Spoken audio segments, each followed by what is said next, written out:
अच्छा, बिस्मिल्लाहिर्रहमानिर्रहीम। ये मेरे पास स्टैटिस्टिक्स में आपका है कि अब हमने कंटिन्यूस फ्रीक्वेंसी टेबल जो है वो शुरू करने हैं। तो कंटिन्यूस फ्रीक्वेंसी टेबल को शुरू करने से पहले इसके कुछ रूल्स होते हैं। इसको जानना ज़रूरी है कि आप कंटिन्यूस टेबल जो है वो कैसे कैसे आप क्रिएट करोगे। तो पहला रूल आपके पास है नंबर ऑफ ऑब्जर्वेशन। ठीक, एन। एन का मतलब है नंबर ऑफ ऑब्जर्वेशंस। ठीक, आप ये पॉइंट नोट कर दें कि आपके पास नंबर ऑफ ऑब्जर्वेशन जो है वो कितने हैं और अपने साथ लिख लें। फॉर एग्जांपल ईजी यहाँ कर लें, EG N is equal to 40। 40 observation है तो सबसे पहले आपने लिखना है अपने पास एन इज इक्वल टू 40 ताकि आपको कोई इशू ना हो। ठीक, सबसे पहले नंबर ऑफ ऑब्जर्वेशन लिख लें। Number two rule number two rule है डेटा। डेटा टाइप, क्या आपका डेटा किस टाइप का है, यानी डेटा इज डिस्क्रीट है। ठीक, डिस्क्रीट और कंटिन्यूस। ठीक, कंटिन्यूस डेटा वो जिसमें डेसिमल होगा और डिस्क्रीट डेटा जिसमें कोई डेसिमल नहीं होगा। तो ये आपका हो गया नंबर टू। डेटा आपने आइडेंटिफाई करना है और उसके आगे लिख रहे हैं। मसलन आपने यहाँ लिखना होगा डेटा डिस्क्रीट। ठीक, जैसे यहाँ पे मैं लिखता हूँ EG, for example EG data discrete is equal to discrete. तो ये पहले आपने टेबल बनाने से ये चीज़ें आइडेंटिफाई करनी, ये रूल्स रखने अपने सामने। ठीक, अच्छा, नंबर तीन रूल आपके पास क्या है टेबल क्रिएट करने का। आपका थर्ड रूल जो है वो आपने रेंज आइडेंटिफाई करना है। ठीक, रेंज लगाना है। ठीक, आर मालूम करना है। तो रेंज आपके पास क्या है, आइडेंटिफाई रेंज। तो रेंज क्या है, रेंज मतलब है कि जब सबसे बड़ा ऑब्जर्वेशन होता है उसको बोलते हैं एच मैक्स, हाईएस्ट ऑब्जर्वेशन। ठीक, और ऑब्जर्वेशन माइनस एच मिनिमम। ठीक, नंबर फोर रूल यहां पर क्या है आपके पास, आपने नंबर ऑफ क्लासेस के को आपने आइडेंटिफाई करना है। Number of classes is equal to K. तो के का आपके पास एक फार्मूला है, सिंपल फार्मूला है 1 प्लस 3.322 लॉग एन। ठीक, एन जो है नंबर ऑफ ऑब्जर्वेशन है, जितने ऑब्जर्वेशन होंगे उसका लॉग निकालना है और इसी फार्मूले के थ्रू आपने जो है के को आइडेंटिफाई करना है। नंबर एच क्या है, एच आपके पास है क्लास विड्थ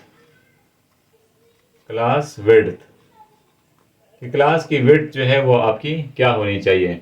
तो एच का भी आपका एक फार्मूला है, आसान फार्मूला है। ठीक है, मुश्किल फार्मूला भी है, आसान फार्मूला भी है। इसका इजी फार्मूला इसका ये है कि आप एच आइडेंटिफाई करें, ये सेलिंग अप्रोक्सीमेशन डालने हैं ऐसे, और आर डिवाइड बाई के। आर और के आपके पास पहले से मालूम हो चुका होगा, मैंने यहाँ पे आर आइडेंटिफाई किया, आर मालूम किया, और यहाँ पे के। ठीक है, तो आपके पास एच मालूम करना कोई इशू नहीं है। अब अगला आपने क्या मालूम करना है, आपने क्लासेस की लिमिट्स मालूम करनी है, यानी अपर क्लास लिमिट और लोअर क्लास लिमिट को आपने मालूम करना है। ठीक, तो सबसे पहले आपने क्या मालूम करना है, नंबर 6 लोअर क्लास लिमिट और अपर क्लास लिमिट। ठीक, अच्छा, लोअर क्लास लिमिट क्या होता है, जो लोअर क्लास होता है वो आपका लोअर क्लास लिमिट जो जहां से स्टार्ट होता है। ठीक, जो सबसे पहले छोटा ऑब्जर्वेशन होता है, मिनिमम ऑब्जर्वेशन, वो आपका लोअर क्लास लिमिट है। मसला होता है अपर क्लास लिमिट का। तो अपर क्लास लिमिट जो है वो आपका क्या होना चाहिए, अपर क्लास लिमिट आपका होगा लोअर क्लास लिमिट के साथ आपने एक चीज जमा करनी है, एच को जमा करना है। ठीक, और इसमें से डी को माइनस करना है। अच्छा, डी जो है स्पेसिस है, स्पेसिंग है। अब यहाँ पे लिख ले डी, कि डी क्या चीज है, तो spacing between the classes, spacing या डी। डी का यहाँ पर एक फार्मूला है 1/10m। ठीक, 1/10m, D is equal to 1/10m। और m क्या है, m आपके पास कुछ भी हो सकता है, m इज इक्वल टू 0 1 2 3। लेकिन इसका रूल है, रूल क्या है, अब 10 पे आपके पास ये जो m है इस पे पावर है। मसलन मेरे पास जो है m है 0। ठीक, 1/10 रेज टू पावर 0। अच्छा, ये m है क्या चीज़ असल में? ये m है नंबर ऑफ डिसिमल्स, ठीक है। किसी भी ऑब्जर्वेशन में नंबर ऑफ डिसिमल्स जो है उसको कहते हैं हम m। तो m जो है कोई डिसिमल नहीं है, m जीरो है। तो जहां पे m जीरो होगा तो d कितना हो जाएगा? ठीक है, m जीरो हो गया तो d कितना हो गया? If m is equal to zero तो d कितना हो जाएगा? d will be equal to 1 upon 10 raised to power 0।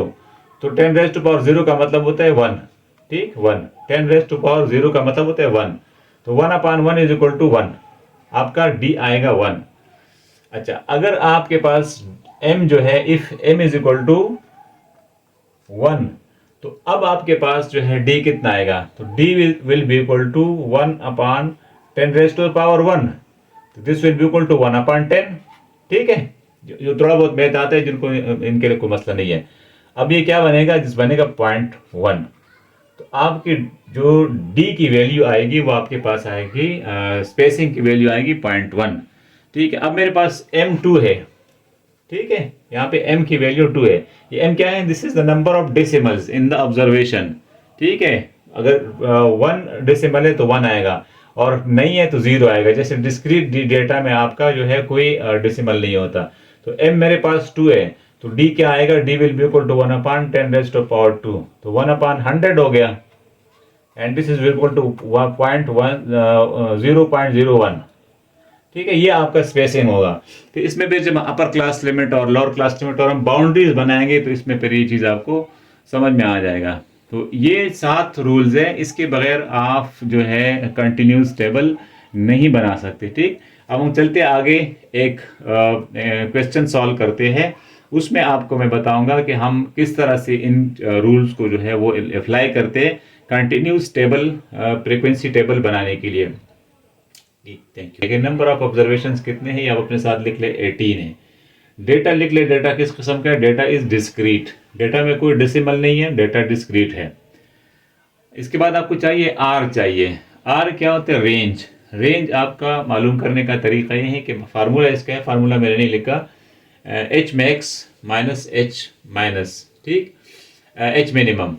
तो 15 मेरे पास सबसे बड़ा ऑब्जर्वेशन है, इसको भी आपने मार्क करना होता है सबसे पहले, और 0 आपके पास सबसे छोटा ऑब्जर्वेशन है, उसको भी आपने मार्क करना होता है। तो इस तरह इसका आपका आ जाएगा रेंज, ठीक है। रेंज आप मालूम करोगे, रेंज मेरे पास आ गया 15, ठीक।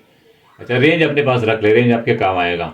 अब इसके बाद आप मालूम करें के क्या है? के is number of classes. Number of classes मालूम करने का ये एक फार्मूला है, 1 + 3.322 log 18। ये अब जब log 18 करके इस तरह का प्लस करके निकालोगे तो जवाब आएगा 5.17, ठीक। अच्छा, ये 5 के आगे इस ब्रैकेट्स के अंदर जब ये कहलाते हैं सीलिंग अप्रोक्सीमेशंस, ठीक, ये ब्रैकेट्स नहीं है, दीज आर सीलिंग अप्रोक्सीमेशंस।